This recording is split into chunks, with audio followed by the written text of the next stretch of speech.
हीमेल की मृत्यु के 27 साल बाद वो दोनों सेंट्रल लैंड के एक शहर में जाते हैं। फर्न और फ्रीरेन की उम्र भी बड़ी है। फर्न अब लंबी हो चुकी है।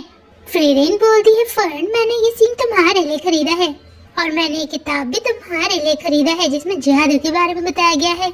वो एक्सेसरी की दुकान में भी जाती है। फर्न को फ्रीरेन का व्यवहार बहुत अलग लग रहा होता है, इसलिए वो उसका हर जगह पीछा करने लगती है। वो एक दुकान के अंदर जाकर पूछती है, क्या इस दुकान में मिठाई मिलती है? फर्न छुपकर उन्हें देख रही होती है क्योंकि उसे लगता है शायद वो लोग गुंडे हैं, क्योंकि उनका पहनावा और शक्ल बहुत डरावनी होती है। वो कहते हैं, यहाँ आपको ये चीज नहीं मिलेगी, लेकिन हम एक ऐसी जगह जानते हैं जहाँ आपको अपना मनपसंद चीज जरूर मिलेगा। फ्रीरेन उनके पास जाती है, वो उसे कुछ बताते हैं। फर्न को फ्रीरेन की फिक्र हो रही होती है, वो वहाँ से चले जाती है। फर्न भी फ्रीरेन का पीछा कर रही है, वो इनमें वापस आ चुकी है। वो कहती है, तुमने आने में बहुत देर कर दी है। वो उससे माफी मांगती है क्योंकि वो उसका पीछा कर रही थी। उसे पता लगता है कि फ्रीरेन ने सच्चे मन से उसे अपना शिष्य मान लिया है। फर्न वही डिश ऑर्डर करती है जो पास्ट में उन चारों ने एक साथ खाया था। वो उसे तोहफा देती है जो उसने एक्सेसरी की दुकान से खरीदा था। फर्न बहुत ज्यादा खुश है क्योंकि फ्रीरेन को उसका जन्मदिन याद था। वो उसे तोहफा देने की कोशिश कर रही है और उसने उसे जानने की भी कोशिश की है।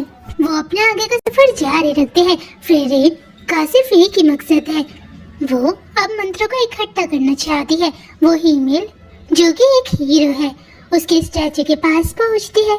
फ्रीरेन खुश है क्योंकि फर्न उससे लंबी हो चुकी है। फ्रीरेन उन जगहों में जाने का फैसला करती है जहां वो हीमेल, हाइटर और ईसेन के साथ गई थी। वो दोनों सेंट्रल लैंड के एक जंगल में पहुंचते हैं।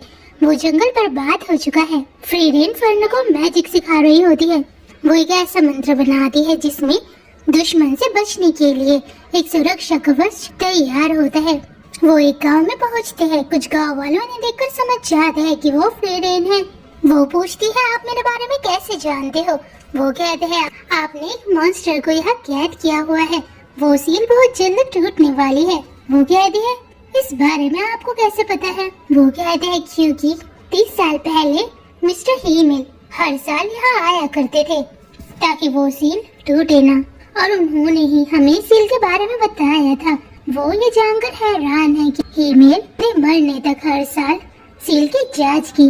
फ्रीरेन ने भ्रष्टाचार के दानव को यहाँ सील किया था और अब जल्दी ये सील टूटने वाली है, इसलिए उसे दानव को मारना ही होगा। फ्रीरेन बताती है कि उसने एक मंत्र का आविष्कार किया है जो शरीर पर हमला करने के लिए है और वो सुरक्षा कवच को भी पार कर सकता है। अगले दिन सील टूट चुकी है। भ्रष्टाचार का दानव आजाद हो चुका है। वो कहता है, फ्रीरेन मुझे सोए हुए कितने साल हो गए हैं और हमारे डीमन किंग कहाँ है? वो कहती है, हमने उसे मार दिया है, उसका नाम काल है। वो कहता है, मैं डीमन किंग का बदला तुमसे जरूर लेकर आऊंगा। वो उनसे लड़ाई करता है। उसने सुरक्षा कवच बना लिया है। वो बताती है, जब तुम्हें यहाँ सील कर दिया गया था 80 सालों में बहुत कुछ बदला है। जादूगरों ने तुम्हारे जादू के बारे में जानने की कोशिश की। इन सालों में जादूगरों ने वो जादू भी सीख लिया है जो तुम यूज करते हो और उन्होंने एक ऐसे सुरक्षा कवच का आविष्कार किया है। अब तुम्हारा मैजिक हर कोई यूज करता है। काल कहता है, अच्छा ये बात है, तो मैं आखिरी बार तुमसे लड़ाई करना चाहता हूँ। वो अपनी पूरी शक्ति से उससे लड़ाई करता है। वो उन्हें हरा देते हैं। गांव वाले उनका शुक्रिया करते हैं क्योंकि उन्होंने काल को हरा दिया है। वो उसे टोपी देते हैं ताकि सूर्य की रोशनी से वो बच सके। फ्रीरेन को याद आता है कि वो तो इस टोपी को जानती है। बूढ़ा आदमी कहता है, हर किसान ये टोपी पहनता है। फर्न को याद आ चुका है कि 80 साल पहले वो एक लड़के से यहाँ मिली थी। वो लड़का वही बूढ़ा आदमी है जो उसे बहुत ज्यादा परेशान किया करता था। वो हीमेल को भी चिढ़ाता था। हीमेल चिढ़ जाता था। वो खुश है क्योंकि वो बच्चा अब भी जिंदा है। फर्न और फ्रीरेन अपने आगे का सफर जारी रखते हैं। फर्न कहती है, मिस्टर हीमेल आप पर विश्वास करते थे कि आप काल को हरा दोगी। वो कहती है, हाँ